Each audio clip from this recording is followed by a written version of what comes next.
Looks like none of my friends are available. Seems that I'll have to bring out someone else for a discussion.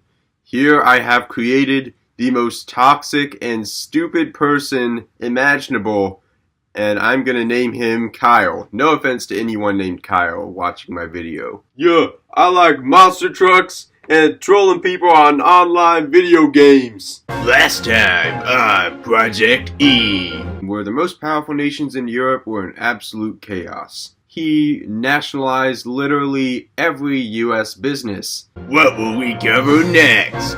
Stay tuned in to find out. So we're going to be talking about World War II and how it all began and the effects on World War II. This may take multiple episodes because World War II is the point in history that gets a lot more attention than any other point. Let's start by talking about the Treaty of Versailles, which replaced the monarchies from the Vienna Conference. You would know about the Vienna Conference if you watched my latest history video. Bro, you think I watch your videos? Man, you got no subscribers. Meanwhile, I got 1,000 followers. Many nations were excluded from this treaty, including Germany and the Soviet Union. The treaty was dominated by the US, Great Britain, and France. Italy was also part of that treaty, but they weren't really dominating. One important thing to mention, at this time Woodrow Wilson was the president, and he joined the treaty instead of the Secretary of State or the Senate. And he was like, I do not approve of this treaty. He went out of his way to not approve of the Treaty of Versailles. The reason Wilson didn't like that treaty is because it would regenerate the European monarchies, which went against his belief of self-determination, which promoted colonial independence. However, the response from Britain and France said that they would keep control of their colonies. They would keep a tighter grasp than before, going against Wilson's self-determination policy. This would lead to mandates in the Middle East between Great Britain and France, which basically divided up parts of the Middle East.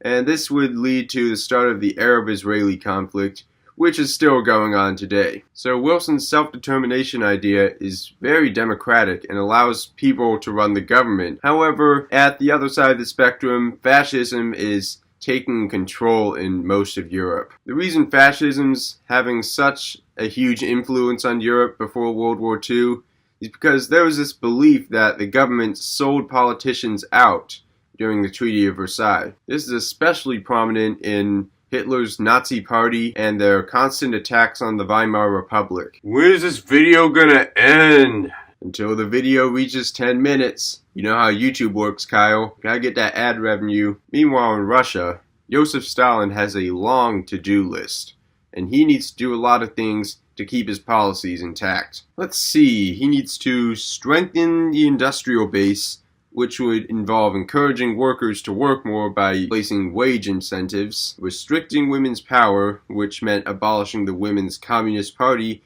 and making them produce more children, promoting Russian patriotism, creating a high self-image through media and propaganda glorifying Russian ideals. This would be known as the cult of personality. Let's see, also arresting anyone who showed any form of dissonance, which was known as the Great Terror. This forced people into obedience by any means possible under the secret police called the NKVD. And finally, Stalin had to strengthen the military, which meant increasing incentives for people in the military, which would be supported by the growth in the industry. Once Adolf Hitler takes power in Nazi Germany, there's a lot of stuff that he needs to do. Oh, this is a long list. Alright, let's see. He needs to keep large businesses and labor unions happy, remove political opposition using the SS or black shirts, and this was shown in the Night of the Long Knives. Removing undesirable groups through the Gestapo, which is the Nazi secret police, outlawing all parties except the Nazi Party, add the Nazism ideology to school curriculum, supporting the Hitler Youth, passing Nuremberg laws, educating young girls to produce many children for the superior German race, sterilize undesirables, write charismatic speeches, use intimidation and force to convince German citizens that Jews, allies, communists, and most Weimar politicians were at fault for the economy's downfall. This is huge. Also, he needs to be in constant control of the state and the local government and the judiciary. Ernest Röhm led the SA, which were called the Stormtroopers, not the ones from Star Wars. The SA was the political opposition that Hitler had to fight against. Hitler needed to keep aristocracies in business. Hitler would also take money from big businesses for public projects and higher employment, similar to part of FDR's New Deal. Undesirables, remember when I mentioned those? Those would include the Jews, physically, mentally impaired, homosexuals, etc. He uses pseudoscience taught in schools, and his control of the population from birth to death is known as totalitarianism. This is prominent in North Korea and other fascist dictatorship nations. There's the Hitler Youth for Boys, the League of German Maidens for Girls. The Nuremberg laws were where Jews were evicted to ghettos and could not intermarry with others, which meant many of them lost their jobs. Women played vital roles in World War II, and of course Hitler's known for using hand movements and tone in speeches. Hitler's right-hand man was Hermann Goering, and he was the commander of the Luftwaffe, which was basically the Nazi Air Force. Another person who helped support the Nazi ideology was Joseph Goebbels, the propaganda minister of Nazi Germany. He used heavy censorship of anything that did not support Nazism, and they used extremely racist propaganda against Jews. Can we stop talking about Europe? Let's talk about somewhere else. Maybe it'll be more exciting. You know what, Kyle? I agree. That's enough about Europe. We need to talk about some other region. How about imperialist Japan? So Japan's imperialism starts when they invade the Chinese mainland. Wait, what? Shouldn't a strong government be able to stop that? Well, yeah, but Japan's government was really weak. Now, you think China would be able to fend off Japan, right? Well, China was having some problems of their own. They were trying to fend off the Chinese Communist Party.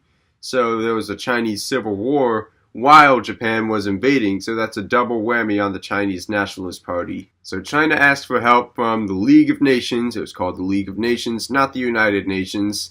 And they didn't get a lot of enforcement. And then Japan withdrew from the League of Nations, and now Japan's even stronger. The US was best equipped to stop Japan, however they were not in the League of Nations, so it was not their responsibility. All they could do was impose tariffs and embargoes on Japan, which was actually really effective. And by effective, I mean it hurt the Japanese economy like a lot. Yo, me and my squad could defeat the whole Japanese army. Have you seen my skill in Battlefield 4? Kyle, that has to be the dumbest thing you've ever said.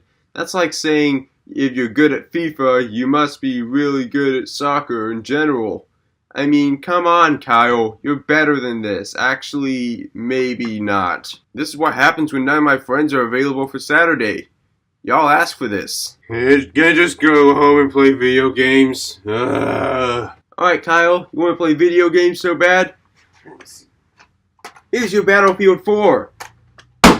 Now, he's not nearly as toxic as before. This strategy is called appeasement, and it was used before World War II. This strategy was put into practice in the Munich Conference of 1938. Germany wanted to invade a province of Czechoslovakia known as Sudetenland, and Great Britain and France were like, okay, you can have it, but no more invasion. But then... Are you kidding me? How is that not a headshot, Kyle, bro? can you please... Hey, you're talking crap about me? Hey, Alright, that's go, it, man? Kyle. Hey, let's go! Let's go!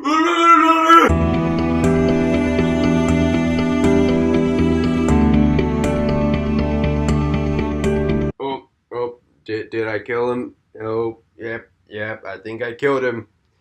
So I don't really have anyone else to discuss this with, so I don't know what I'm gonna do.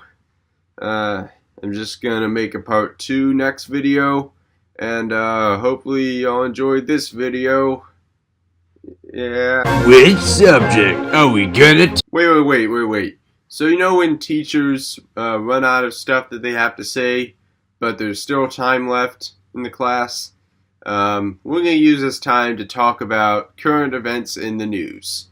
Let's see what we got here.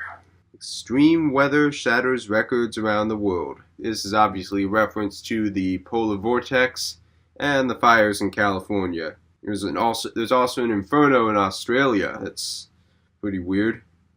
And the UK is covered in snow.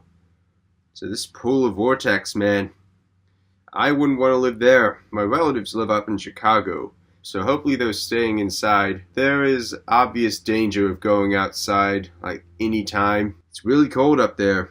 In one Chicago hospital, doctors treated 50 frostbite victims. Some may lose an arm or a leg. This amputation thing, it's like the Civil War out here. How are people able to survive this? Negative 14.4 degrees Celsius, according to the UK's National Weather Service, in northeast Scotland. What is this? Valley Forge? Oh my goodness. Man, it's really hot in Australia. Oh my goodness. Horses are straight up dead due to heat exhaustion in a dried up water hole. 2,000 flying foxes died from heat stress. It's called a nightmare event, yeah, I'd say. Dozens of bushfires broke out in Tasmania. 116 degrees Fahrenheit. Oh my goodness. Health warnings, stay indoors, minimize physical activity, keep hydrated, requires global action. What is wrong with the weather all around the world? Good thing I live in the southern US, so I don't have to deal with the polar vortex or the insane heat in California and Australia. I mean, what is going on here? This has been Harper Cates, and I will see you next time. Which subject are we gonna teach next? Spin the wheel to find out. Next time on Project E!